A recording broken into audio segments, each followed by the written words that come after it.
ലോകം കണ്ട ഏറ്റവും വലിയ രാഷ്ട്രീയ നാടകങ്ങളിൽ ഒന്നിന് നമ്മുടെ അയൽരാജ്യമായ ബംഗ്ലാദേശ് സാക്ഷ്യം വഹിച്ചു കഴിഞ്ഞു. ഷെയ്ഖ് ഹസീന എന്ന ഉരുക്കുവനിതയുടെ പതനം, പ്രക്ഷോഭങ്ങൾ, ഒടുവിൽ ബംഗ്ലാദേശ് നാഷണലിസ്റ്റ് പാർട്ടി അഥവാ BNPയുടെ തിരിച്ചുവരവ്. ഫെബ്രുവരി 17-ന് താരിഖ് റഹ്മാൻ പ്രധാനമന്ത്രിയായി സത്യപ്രതിജ്ഞ ചെയ്യുമ്പോൾ ലോകം മുഴുവൻ ഉറ്റുനോക്കുന്നത് ഇന്ത്യയുടെ അടുത്ത നീക്കത്തിലേക്കാണ്. എല്ലാവരും ഒരു ചോദ്യം ചോദിക്കുന്നു: താരിഖ് റഹ്മാൻ നേരിട്ട് ക്ഷണിച്ചിട്ടും എന്തുകൊണ്ട് നരേന്ദ്രമോദി ബംഗ്ലാദേശിലേക്ക് പോയില്ല, അല്ലെങ്കിൽ പോകുന്നില്ല? ഇത് ഇന്ത്യയുടെ നയതന്ത്ര പരാജയമാണോ, അതോ ശത്രുവിനെ പോലും സുഹൃത്താക്കുന്ന മോദിയുടെ ആരും കാണാത്ത വലിയൊരു ചെസ് കളിയാണോ, അല്ലെങ്കിൽ വലിയ നീക്കമാണോ? ബംഗ്ലാദേശിലെ പുതിയ കരുത്തുറ്റ സർക്കാരിനെ ഡൽഹിയുടെ വരുതിയിലാക്കാൻ ഇന്ത്യ ഒരുക്കുന്ന മാസ്റ്റർ പ്ലാൻ എന്താ? ഏതായാലും ഇന്ന് നമ്മൾ ചർച്ച ചെയ്യുന്നത് വെറും ഒരു സത്യപ്രതിജ്ഞാ ചടങ്ങിനെ കുറിച്ചല്ല, മറിച്ച് ദക്ഷിണേഷ്യയുടെ അധിപൻ ആരാണെന്ന് നരേന്ദ്രമോദി ലോകത്തിന് കാണിച്ചു കൊടുക്കുന്ന ആ അതിഭയങ്കരമായ നയതന്ത്ര തന്ത്രത്തെ കുറിച്ചാണ്. ഇന്ത്യയുടെ പവർ എന്താണെന്നും മോദി എന്ന തന്ത്രജ്ഞൻ എങ്ങനെയാണ് കരുക്കൾ നീക്കുന്നതെന്നും നമുക്ക് വിശദമായി പരിശോധിക്കാം. സ്കിപ്പ് ചെയ്യാതെ അവസാനം വരെ കാണുക. ഇന്ത്യയുടെ വരാനിരിക്കുന്ന 50 വർഷത്തെ സുരക്ഷ ഈ നീക്കങ്ങളിലാണ് ഒളിഞ്ഞിരിക്കുന്നത്. അതായത് എല്ലാവരും ഉറ്റുനോക്കുന്ന ആ വമ്പൻ രഹസ്യം ഇന്നിവിടെ ഞാൻ പറയാം. ഷെയ്ഖ് ഹസീനയും ഇന്ത്യയും തമ്മിലുള്ള ബന്ധം വെറുമൊരു സൗഹൃദമായിരുന്നില്ല, അത് ഇന്ത്യയുടെ സുരക്ഷാ കവചമായിരുന്നു. എന്നാൽ ജനരോഷത്തിന് മുന്നിൽ ഹസീനയ്ക്ക് അധികാരം വിടേണ്ടി വന്നപ്പോൾ ഇന്ത്യ എടുത്ത നിലപാട് ലോകരാജ്യങ്ങളെ തന്നെ അമ്പരപ്പിച്ചു കളഞ്ഞു. ഹസീനയെ സുരക്ഷിതമായി ഇന്ത്യയിലേക്ക് എത്തിച്ചു. പലരും പറഞ്ഞു ഇത് BNPയെ പിണക്കുമെന്ന്. എന്നാൽ മോദി സർക്കാർ ഒരു കാര്യം ഉറപ്പിച്ചു. ആർക്കും മറുപടി ഒന്നും കൊടുത്തില്ല. പക്ഷേ അദ്ദേഹം ഉറപ്പിച്ചു പറഞ്ഞു, ഞങ്ങളെ വിശ്വസിച്ചവരെ ഞങ്ങൾ ഒരിക്കലും നടുക്കടലിൽ ഉപേക്ഷിക്കില്ല. ഈ ഒരു പ്രവൃത്തിയിലൂടെ ഇന്ത്യ ലോകത്തിന് നൽകിയത് വലിയൊരു സന്ദേശമാണ്. ഇന്ത്യ ഒരു വിശ്വസ്ത സുഹൃത്താണ്, അധികാരം പോയാലും ആപത്ഘട്ടത്തിൽ കൂടെ നിൽക്കുന്ന ഒരു രാജ്യം. എന്നാൽ ഇത് BNPക്ക് വലിയൊരു തലവേദനയായിരുന്നു. കാരണം ഇന്ത്യയെ പിണക്കി അവർക്ക് മുന്നോട്ട് പോകാനാവില്ലെന്ന് അവർക്ക് തന്നെ അറിയാം. താരിഖ് റഹ്മാൻ അധികാരമേൽക്കുമ്പോൾ അദ്ദേഹത്തിന് ഏറ്റവും വലിയ വെല്ലുവിളി ഇന്ത്യയുമായിട്ടുള്ള ബന്ധം എങ്ങനെ മുന്നോട്ട് കൊണ്ടുപോകാം എന്നതാണ്. ഇവിടെയാണ് മോദിയുടെ തന്ത്രം വിജയിക്കുന്നത്. ഹസീന ഇന്ത്യയിൽ ഉണ്ടെന്നത് BNPക്ക് മേൽ ഇന്ത്യ വെച്ചിരിക്കുന്ന ഒരു ലീശ പോലെയാണ്. ബംഗ്ലാദേശിൽ ഇന്ത്യ വിരുദ്ധ നീക്കങ്ങൾ നടന്നാൽ ഹസീനയുടെ സ്വാധീനം വീണ്ടും ഉപയോഗിക്കാൻ ഇന്ത്യക്ക് കഴിയും. അതുകൊണ്ട് തന്നെ താരിഖ് റഹ്മാൻ ഇപ്പോൾ വിനയപൂർവ്വം ഇന്ത്യയുടെ സഹകരണം തേടുകയാണ്. താരിഖ് റഹ്മാൻ പ്രധാനമന്ത്രി മോദിയെ വ്യക്തിപരമായി ക്ഷണിച്ചിരുന്നു. സാധാരണഗതിയിൽ ഒരു അയൽരാജ്യത്തെ വലിയ മാറ്റത്തിൽ പ്രധാനമന്ത്രി പങ്കെടുക്കേണ്ടതാണ്. പക്ഷെ മോദി പോയില്ല. എന്തുകൊണ്ട്? ഇന്ത്യ അയക്കുന്നത് ലോക്സഭാ സ്പീക്കർ ഓം ബിർളയെയും വിദേശകാര്യ സെക്രട്ടറി വിക്രം മിശ്രയുമാണ്. ഇത് വളരെ കൃത്യമായി പ്ലാൻ ചെയ്ത ഒരു നീക്കമാണ്. ബംഗ്ലാദേശിലെ രാഷ്ട്രീയ സാഹചര്യം ഇപ്പോഴും പൂർണ്ണമായും ശാന്തമല്ല. അത്തരമൊരു സാഹചര്യത്തിൽ ഇന്ത്യയുടെ പ്രധാനമന്ത്രി അവിടെ പോകുന്നത് ഇന്ത്യയുടെ സുരക്ഷാ താല്പര്യങ്ങൾക്ക് ചേർന്നതുമല്ല. ഓം ബിർളയെ അയക്കുന്നതിലൂടെ ബംഗ്ലാദേശിലെ പാർലമെന്ററി സംവിധാനത്തെ ഇന്ത്യ ബഹുമാനിക്കുന്നു എന്ന് കാണിക്കുന്നു. അതായത് ഞങ്ങൾ വ്യക്തികളെക്കാൾ കൂടുതൽ ജനാധിപത്യ പ്രക്രിയയാണ് വിലമതിക്കുന്നത്. ഇന്ത്യയുടെ താല്പര്യങ്ങൾ സംരക്ഷിക്കപ്പെടുന്നിടത്തോളം കാലം മാത്രമേ ഈ സൗഹൃദം ഊഷ്മളമാകൂ എന്ന സന്ദേശം മോദി കൈമാറിക്കഴിഞ്ഞു. ഹസീനയെ പുറത്താക്കിയ രീതിയിൽ ഇന്ത്യക്ക് ചെറിയ അതൃപ്തിയുണ്ട്. അത് പ്രകടിപ്പിക്കാൻ മോദിയുടെ അസാന്നിധ്യം സഹായിച്ചു. മോദി താരിഖ് റഹ്മാനെ ഫോണിൽ വിളിച്ച് സംസാരിച്ചു എന്നതും ശ്രദ്ധേയമാണ്. അഭിനന്ദനങ്ങൾ അറിയിച്ചു. പക്ഷെ ഡൽഹിയിൽ ഇരുന്നു കൊണ്ട് തന്നെ അദ്ദേഹം പറഞ്ഞു, ബംഗ്ലാദേശിന്റെ വികസനത്തിന് ഇന്ത്യ കൂടെ ഉണ്ടാകും, പക്ഷേ ഞങ്ങളുടെ അതിർത്തിയിൽ സമാധാനം വേണം. നമുക്ക് സത്യങ്ങൾ സംസാരിക്കാം. ബംഗ്ലാദേശിന് ഇന്ത്യ ഇല്ലാതെ നിലനിൽപ്പില്ല. ഉള്ളി മുതൽ വൈദ്യുതി വരെ, അതായത് ഉപ്പ് തൊട്ട് കർപ്പൂരം എന്നതുപോലെ ബംഗ്ലാദേശിലേക്ക് എത്തുന്നത് എല്ലാം തന്നെ ഇന്ത്യയിൽ നിന്നാണ്. ബംഗ്ലാദേശിലെ പണപ്പെരുപ്പം നിയന്ത്രിക്കണമെങ്കിൽ ഇന്ത്യ കനിയണം.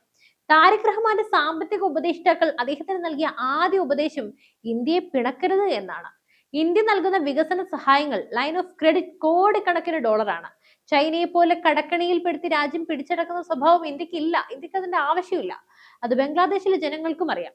ഇന്ത്യയുമായുള്ള വ്യാപാര ബന്ധം തകർന്നാൽ ബംഗ്ലാദേശിൽ ആഭ്യന്തര കലാപം ഉണ്ടാകും. ഈ ഒരു എക്കണോമിക് ലിവറേജ് മോദി സർക്കാർ ഭംഗിയായി ഉപയോഗിക്കുന്നു. ഹ്യൂമയൂൺ കബീർ എന്ന താരിഖ് റഹ്മാന്റെ ഉപദേഷ്ടാവ് പരസ്പര നേട്ടം എന്ന് പറയുമ്പോൾ അതിന്റെ അർത്ഥം ഇതാണ്: ഞങ്ങൾക്ക് നിങ്ങളുടെ പണവും വിഭവങ്ങളും വേണം. അതുകൊണ്ട് ഞങ്ങൾ പഴയ കാലത്തെ ഇന്ത്യ വിരുദ്ധത തൽക്കാലം മാറ്റിവെക്കാം. അതായത് ഈ ഒരു യൂണിസിന്റെ കാലഘട്ടത്തിലെ ഇതിനെയാണ് നയതന്ത്ര ഭാഷയിൽ ഇന്ത്യയുടെ വിജയം എന്ന് പറയുന്നത്. ശത്രുവിനെ കൊണ്ട് നമുക്ക് ഒന്നിച്ചു പോകാം എന്ന് പറയിപ്പിക്കുന്ന മോദി തന്ത്രം. ഇന്ത്യയുടെ വടക്ക് കിഴക്കൻ സംസ്ഥാനങ്ങളായ അസം, മേഘാലയ, ത്രിപുര എന്നിവയുടെ സുരക്ഷ ബംഗ്ലാദേശുമായി ബന്ധപ്പെട്ടിരിക്കുന്നു.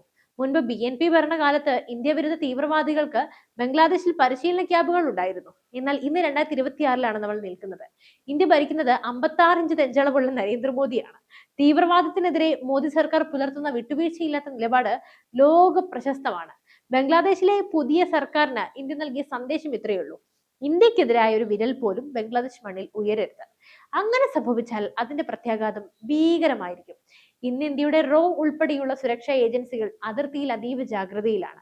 താരിഖ് റഹ്മാൻ തന്റെ ആദ്യ വിദേശ സന്ദർശനം ഡൽഹിയിലേക്ക് പ്ലാൻ ചെയ്യുന്നത് തന്നെ ഈ പേടി കൊണ്ടും ബഹുമാനം കൊണ്ടുമാണ്.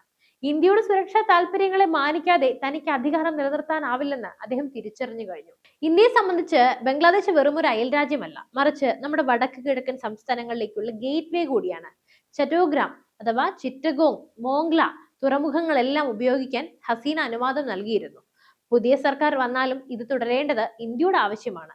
പകരമായി ബംഗ്ലാദേശിന് ട്രാൻസിറ്റ് ഫീസായി വലിയൊരു തുക ലഭിക്കും. ഇന്ത്യയുടെ നെയ്ബർഹുഡ് ഫസ്റ്റ് പോളിസിയിൽ ബംഗ്ലാദേശിന് വലിയ സ്ഥാനമുണ്ട്. പക്ഷെ ഇപ്പോൾ അതിനൊപ്പം ഇന്ത്യ ഫസ്റ്റ് എന്ന നയം കൂടി ചേർത്തിട്ടുണ്ട്. അതായത് തങ്ങളുടെ സഹായം വേണമെങ്കിൽ തങ്ങളുടെ താല്പര്യങ്ങൾ സംരക്ഷിക്കണം. ബംഗ്ലാദേശിലെ റെയിൽവേ വികസനം, റോഡ് സൗകര്യങ്ങൾ എന്നിവയിലെല്ലാം ഇന്ത്യയുടെ നിക്ഷേപമുണ്ട്. ഈ നിക്ഷേപങ്ങൾ സംരക്ഷിക്കുമെന്ന് താരിഖ് റഹ്മാൻ ഉറപ്പ് നൽകിയിട്ടുമുണ്ട്. ഇത് മോദിയുടെ മറ്റൊരു വിജയമാണ്. അധികാരമാറ്റം നടന്നാലും ഇന്ത്യയുടെ പ്രൊജക്ടുകൾക്ക് മാറ്റം സംഭവിക്കില്ല എന്ന് ഉറപ്പുവരുത്താനായി ഡൽഹിക്ക് സാധിച്ചിട്ടുണ്ട്. ബംഗ്ലാദേശിലെ മാറ്റങ്ങളിൽ ചൈന കണ്ണുവെക്കുന്നുമുണ്ട്. ബംഗ്ലാദേശിനെ കടക്കണിയിലാക്കി ഇന്ത്യക്കെതിരെ ഉപയോഗിക്കാനാണ് ബീജിംഗിന്റെ ശ്രമം. എന്നാൽ മോദി സർക്കാർ അവിടെയും വിജയിച്ചു. ചൈനയുടെ പലിശയില്ലാത്ത കടത്തേക്കാൾ വിശ്വാസ്യത ഇന്ത്യയുടെ സഹായത്തിനുണ്ടെന്ന് ബംഗ്ലാദേശ് തിരിച്ചറിയുന്നു. ശ്രീലങ്കയിലും മാലദ്വീപിലും നടന്നത് ബംഗ്ലാദേശിൽ ആവർത്തിക്കാൻ ഇന്ത്യ സമ്മതിക്കില്ല. അതുകൊണ്ടാണ് ഹസീന വീണയുടൻ തന്നെ ഇന്ത്യ തന്ത്രപരമായ നിശബ്ദത പാലിച്ചത്. പുതിയ സർക്കാരിന് ഇന്ത്യയുടെ അനിവാര്യത ബോധ്യപ്പെടാൻ ആ നിശബ്ദത ആവശ്യമായിരുന്നു. ഇന്ന് താരിഖ് റഹ്മാൻ ഇന്ത്യയുമായി ചർച്ചയ്ക്ക് തയ്യാറെടുക്കുന്നത് ചൈനയ്ക്കുള്ള വലിയൊരു തിരിച്ചടി കൂടിയാണ്. ദക്ഷിണേഷ്യയിൽ ആര് വാഴണമെന്ന് തീരുമാനിക്കുന്നത് ഇന്ത്യയാണെന്ന് മോദി ഒരിക്കൽ കൂടി തെളിയിക്കുകയാണ്. അപ്പോൾ ബംഗ്ലാദേശിലെ രാഷ്ട്രീയ അഴിച്ചുപണി ഇന്ത്യക്ക് ഒരു വെല്ലുവിളിയാണെന്ന് കരുതിയവർക്കെല്ലാം തെറ്റിയിരിക്കുകയാണ്. മോദി സർക്കാരിന്റെ വിദേശ നയം അത്രമേൽ കരുത്തുറ്റതാണ്. താരിഖ് റഹ്മാൻ പ്രധാനമന്ത്രിയായി സത്യപ്രതിജ്ഞ ചെയ്യുന്നത് ഇന്ത്യയുടെ തണലിൽ മാത്രമായിരിക്കും. ഷെയ്ഖ് ഹസീനയുടെ കാലത്തേക്കാൾ മികച്ച രീതിയിൽ, എന്നാൽ ഇന്ത്യയുടെ സുരക്ഷയിൽ യാതൊരു വിട്ടുവീഴ്ചയുമില്ലാതെ, ഒട്ടും വിട്ടുവീഴ്ചയില്ലാതെ ബന്ധം മുന്നോട്ട് കൊണ്ടുപോകാനാണ് ഇന്ത്യ ലക്ഷ്യമിടുന്നത്. ഓം ബിർളയുടെ സാന്നിധ്യം വഴി പാർലമെന്ററി ജനാധിപത്യത്തിന്റെ വലിയൊരു മാതൃകയാണ് ഇന്ത്യ അവിടെ കാഴ്ചവെക്കുന്നത്. അതെ, ബംഗ്ലാദേശിന്റെ പരമാധികാരത്തെ ബഹുമാനിക്കുന്നതിനോടൊപ്പം തന്നെ മേഖലയിലെ സമാധാനത്തിന് ഇന്ത്യയുടെ കാവൽ കണ്ണ് എപ്പോഴും ഉണ്ടാകുമെന്ന് മോദി വീണ്ടും വീണ്ടും വീണ്ടും ഉറപ്പിച്ചു കഴിഞ്ഞു. ചുരുക്കി പറഞ്ഞാൽ ബംഗ്ലാദേശിലെ മാറ്റം ഇന്ത്യക്ക് യാതൊരു ആശങ്കയുമില്ല. ഇന്ത്യ അതിനെക്കുറിച്ച് മൈൻഡ് ചെയ്യുന്നേയില്ല. ഇന്ത്യക്ക് എന്തൊക്കെ കാര്യങ്ങളുണ്ട്? പുതിയൊരു അവസരമാണിത്. താരിഖ് റഹ്മാന്റെ നേതൃത്വത്തിലുള്ള പുതിയ സർക്കാർ ഇന്ത്യയുമായി എങ്ങനെ സഹകരിക്കുമെന്ന് വരും ദിവസങ്ങളിൽ നമുക്ക് കാണാം. പക്ഷേ ഒന്നുറപ്പാണ്, ദക്ഷിണേഷ്യയിലെ ബിഗ് ബോസ് ഇന്ത്യ തന്നെയാണ്. അത് നരേന്ദ്രമോദിയുടെ നേതൃത്വത്തിൽ കൂടുതൽ ശക്തമായി തന്നെ തുടരുക തന്നെ ചെയ്യും. എന്തായാലും മോദിയുടെ ഈ ഒരു നയതന്ത്ര മികവിനെ നിങ്ങൾ എങ്ങനെ നോക്കിക്കാണുന്നു? തീർച്ചയായും നിങ്ങളുടെ അഭിപ്രായങ്ങൾ നമ്മുടെ കമന്റ് ബോക്സിൽ രേഖപ്പെടുത്തുക. മറ്റൊരു വാർത്തയും വിഷയമായി വീണ്ടും എത്തും വരെ നന്ദി.